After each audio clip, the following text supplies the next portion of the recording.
বৌমা একটু চা করো তো। কি করে?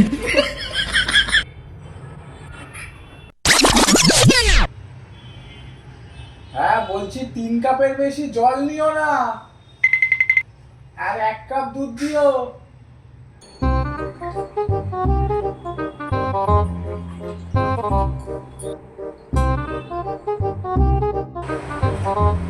এক চামচ চা পাতা দেবে কিন্তু। বলছি 2 চামচের বেশি চিনি দিও না।